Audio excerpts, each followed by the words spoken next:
చట్టాన్ని ఉపాధి హామీ పథకాన్ని యథావిధిగా ఉపాధి హామీ చట్టాన్ని యథావిధిగా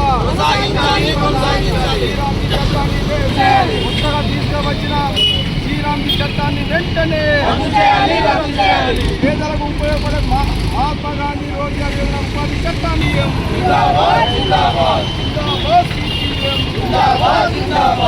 బీజేపీ ప్రభుత్వ విధానాలు కార్మికుల వ్యతిరేక బీజేపీ విధానాలు శ్రీరామ్జీ చట్టాన్ని వెంటనే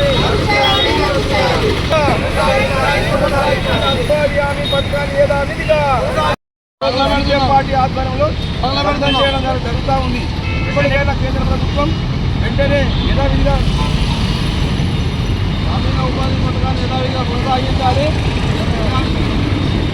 తీసుకొచ్చినటువంటి శ్రీరామ్జీ చట్టాన్ని వెనక్కి తీసుకోవాలని ఈరోజు కాపీలను సీపీఎం పార్టీ ఆధ్వర్యంలో దానం చేయడం జరుగుతూ ఉంది.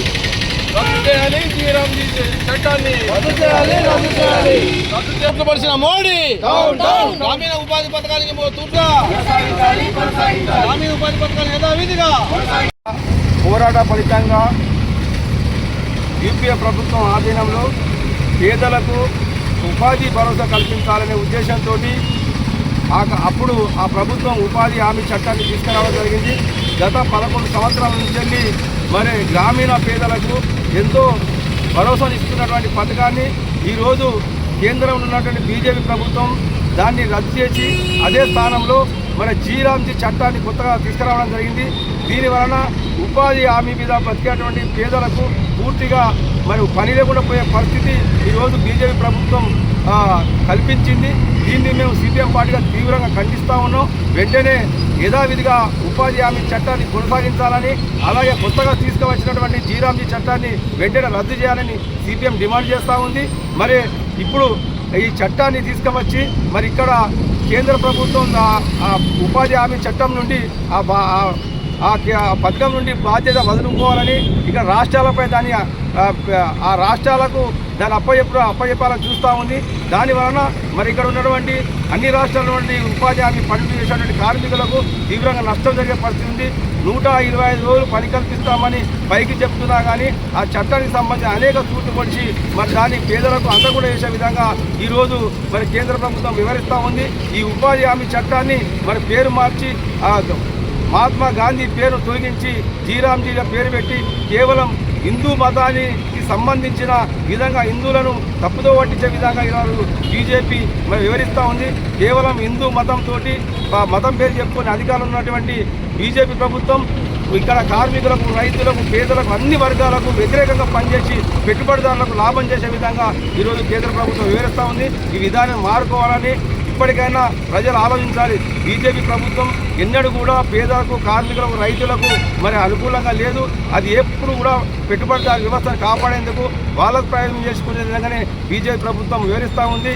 మరి ఇప్పటికైనా వెంటనే ప్రభుత్వం యథావిధిగా ఉపాధి చట్టాన్ని కొనసాగించాలని డిమాండ్ చేస్తాను.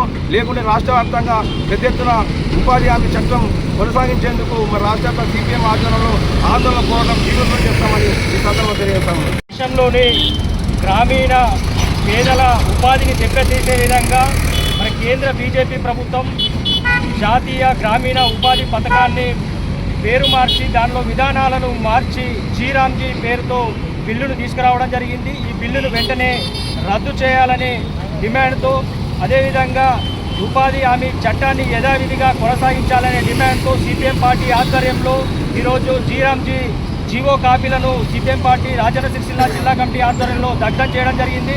మరి 2005లో అప్పుడున్నటువంటి యూపీఏ ప్రభుత్వంలో వామపక్ష పార్టీల ఆధ్వర్యంలో మరి గ్రామాలలో ఉన్నటువంటి పేద ప్రజలకు వాళ్ళకు ఆర్థిక, సామాజిక వృద్ధి సాధించాలనే ఉద్దేశంతో అనేక పోరాటాలు చేసి 2005లో యూపీఏ గవర్నమెంట్తో ఈ మహాత్మా గాంధీ జాతీయ గ్రామీణ ఉపాధి పథకాన్ని సాధించుకోవడం జరిగింది. మరి దాదాపు 12 కోట్ల మంది, దేశంలో 12 కోట్ల మంది గ్రామాలలో నివసించే పేద ప్రజలకు ఈ పథకం ద్వారా మరి అనేకమైన లబ్ధి చేకూరుతున్న సందర్భంలో 2014లో కేంద్రంలో బీజేపీ ప్రభుత్వం అధికారంలోకి వచ్చినప్పటి నుండి ఈ పథకాన్ని నిర్వీర్యం చేసే విధంగా మరి దాన్ని బడ్జెట్ని తగ్గిస్తూ మరి ఉపాధి తగ్గించే విధంగా చర్యలు చేపడుతూ ఉంది. మరి ఉపాధి హామీ పథకాన్ని 100 రోజులు కాకుండా 200 రోజులకు పెంచాలని చెప్పి రోజుకు 600 రూపాయలు ఇవ్వాలని, అదేవిధంగా పట్టణ ప్రాంతాలను కూడా పేదలకు ఈ పథకాన్ని వర్తింపజేయాలని అనేక పోరాటాలు నిర్వహించినప్పటికీ కేంద్ర బీజేపీ ప్రభుత్వం పెడిచేర పెట్టి మొన్న 2025 డిసెంబరు ఒక వారం రోజుల క్రితమే ఈ జీరాంజీ పేరుతో బిల్లును తీసుకురావడం జరిగింది. మరి అంతకుముందు 10% రాష్ట్ర వాటాలు 90% కేంద్ర ప్రభుత్వ వాటాగా ఉన్నదాన్ని ఇప్పుడు 60% కేంద్ర ప్రభుత్వం 40% రాష్ట్ర వాటాగా తీసుకొచ్చి ఈ పథకాన్ని నిర్వీర్యం చేసే విధంగా ఈ కేంద్ర బీజేపీ ప్రభుత్వం విధానాలు అవలంబిస్తూ ఉంది. వెంటనే ఈ పేరైతే జీరాంజీ బిల్లును వెంటనే రద్దు చేసి యథావిధిగా మహాత్మా గాంధీ జాతీయ గ్రామీణ ఉపాధి పథకంగా కొనసాగించాలని సందర్భంగా మేము డిమాండ్ చేస్తూ ఉన్నాం. లేకుంటే కనుక రానున్న రోజుల్లో పెద్ద ఎత్తున ఈ ఆందోళనలు దేశవ్యాప్తంగా కూడా తీవ్రతరం చేసైనా ఈ గ్రామీణ పేదల బతుకులకు భరోసా ఇచ్చే విధంగా ఈ పథకాన్ని కాపాడుకునే విధంగా పోరాటాలు నిర్వహిస్తామని చెప్పి సందర్భంగా మేము సిపిఎం పార్టీగా హెచ్చరిస్తూ ఉన్నాం కేంద్ర బీజేపీ ప్రభుత్వాన్ని.